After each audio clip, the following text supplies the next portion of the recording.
my fellow Americans, and the people who brought me to the dance, Delawareans.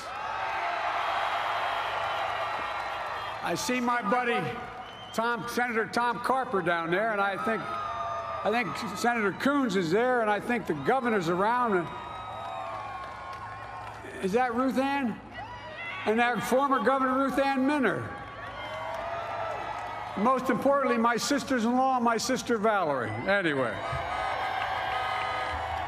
Folks, the people of this nation have spoken.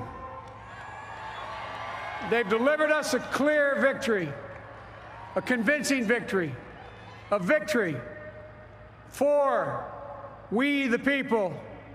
We've won with the most votes ever cast on a presidential ticket in the history of the nation. 74 million.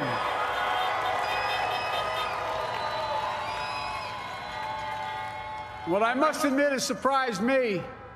Tonight, we're seeing all over this nation, all cities and all parts of the country, indeed across the world, an outpouring of joy, of hope, renewed faith in tomorrow, bring a better day. And I'm humbled by the trust and confidence you've placed in me. I pledge to be a president who seeks not to divide, but unify, who doesn't see red states and blue states, only sees the United States, and work with all my heart, with the confidence of the whole people, to win the confidence of all of you. And for that is what America, I believe, is about. It's about people. And that's what our administration will be all about. I sought this office to restore the soul of America, to rebuild the backbone of this nation, the middle class, and to make America respected around the world again, and to unite us here at home. It's the honor of my lifetime that so many millions of Americans have voted for that vision. And now, the work of making that vision is real. It's a task, the task of our time. Folks, as I said many times before, I'm Jill's husband.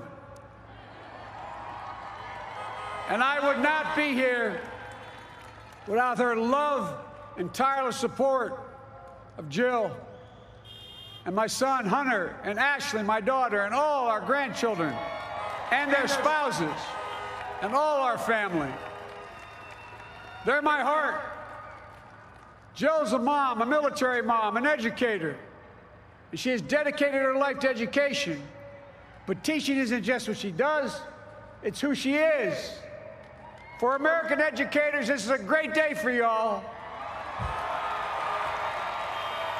You're going to have one of your own in the White House. And Jill's going to make a great First Lady. I'm so proud of her.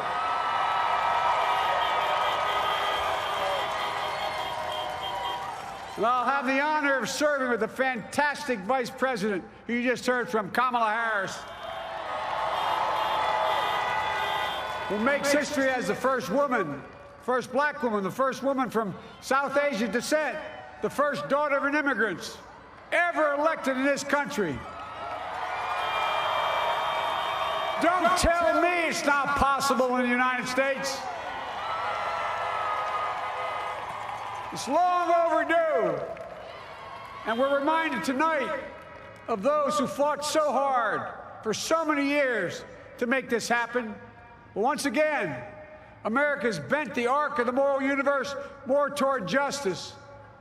Kamala, Doug, like it or not, your family, you become an honorary Biden, there's no way out. To all those of you who volunteered and worked the polls in the middle of this pandemic, local elected officials, you deserve a special thanks from the entire nation.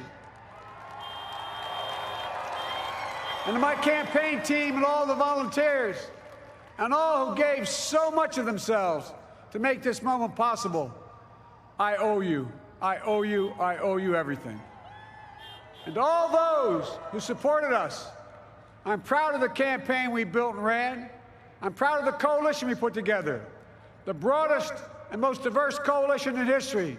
Democrats, Republicans, independents, progressives, moderates, conservatives, young, old, urban, suburban, rural, gay, straight, transgender, white, Latino, Asian, Native American. I mean it, especially those moments, and especially those moments when this campaign was at its lowest ebb. The African-American community stood up again for me. You've always had my back, and I'll have yours. I said at the outset, I wanted to represent this campaign to represent and look like America. We've done that. Now that's what I want the administration to look like and act like. For all those of you who voted for President Trump, I understand the disappointment tonight. I've lost a couple times myself, but now let's give each other a chance. It's time to put away the harsh rhetoric, lower the temperature, see each other again, listen to each other again. And to make progress, we have to stop treating our opponents as our enemies. They are not our enemies. They are Americans. They're Americans. The Bible tells us, to everything there is a season, a time to build, a time to reap and a time to sow, and a time to heal. This is the time to heal in America.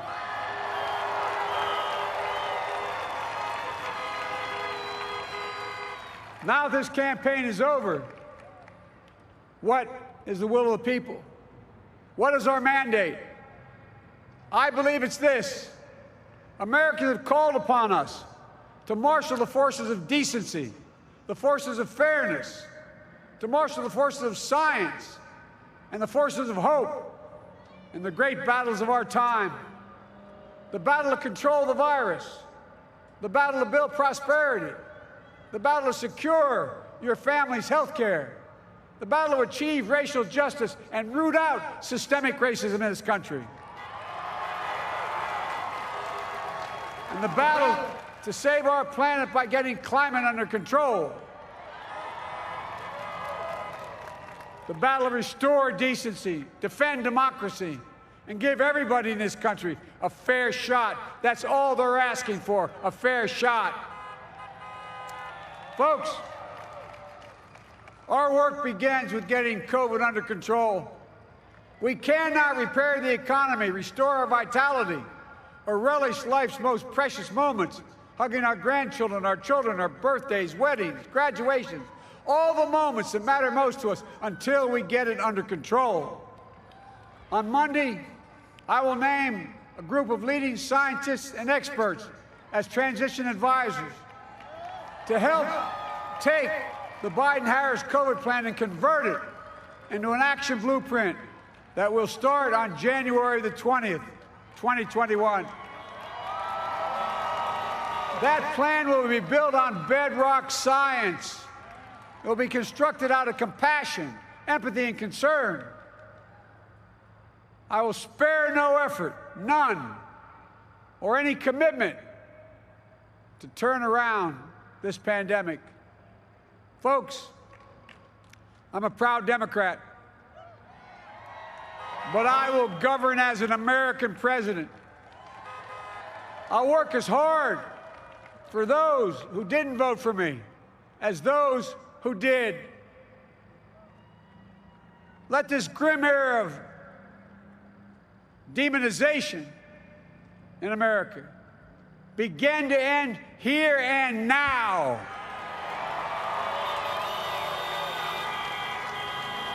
The refusal of Democrats and Republicans to cooperate with one another, it's not some mysterious force beyond our control. It's a decision, a choice we make. And if we can decide not to cooperate, then we can decide to cooperate. And I believe that this is part of the mandate given to us from the American people. They want us to cooperate in their interest. And that's the choice I'll make. And I'll call on Congress, Democrats and Republicans alike, to make that choice with me. The American story is about slow yet steadily widening the opportunities in America. And make no mistake, too many dreams have been deferred for too long. We must make the promises of the country real for everybody, no matter their race, their ethnicity, their faith, their identity, or their disability. Folks, America has always been shaped by inflection points, by moments in time where we've made hard decisions about who we are and what we want to be. Lincoln in 1860, coming to save the Union. FDR in 1932, promising a beleaguered country a new deal. JFK in 1960, pledging a new frontier. And 12 years ago, when Barack Obama made history, he told us, yes, we can. Well, folks, we stand at an inflection point. We have an opportunity to defeat despair, to build a nation of prosperity and purpose. We can do it. I know we can. I've long talked about the battle for the soul of America. We must restore the soul of America. Our nation is shaped by the constant battle between our better angels and our darkest impulses. And what presidents say in this battle matters. It's time for our better angels to prevail. Tonight, the whole world is watching America. And I believe at our best, America is a beacon for the globe. We will lead not only by the example of our power, but by the power of our example. I've always believed, many of you heard me say it, I've always believed we can define America in one word: possibilities.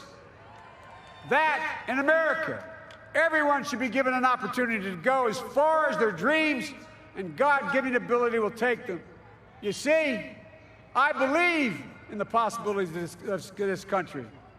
We're always looking ahead to an America that's freer and more just, ahead to an America that creates jobs with dignity and respect, ahead of America that cures diseases like cancer and Alzheimer's, ahead to an America that never leaves anyone behind, ahead of America that never gives up, never gives in. This is a great nation. It's always been a bad bet to bet against America. We're a good people. This is the United States of America, and there's never been anything we've been not able to do when we've done it together. Folks, in the last days of the campaign, I began thinking about a hymn that means a lot to me and my family, particularly my deceased son, Bo. It captures the faith that sustains me and which I believe sustains America. And I hope it can provide some comfort and solace to 230,000 Americans who've lost a loved one to this terrible virus this year. My heart goes out to each and every one of you. Hopefully this hymn gives you solace as well. And it goes like this: and he will raise you up on eagle's wings, bear you on the breath of dawn, and make you to shine like the sun, and hold you in the palm of his hand. And now together, on eagle's wings, we embark on the work that God and history have called upon us to do, with full hearts and steady hands, with faith in America and in each other, with love of country, a thirst for justice. Let us be the nation that we know we can be, a nation united, a nation strengthened, a nation healed.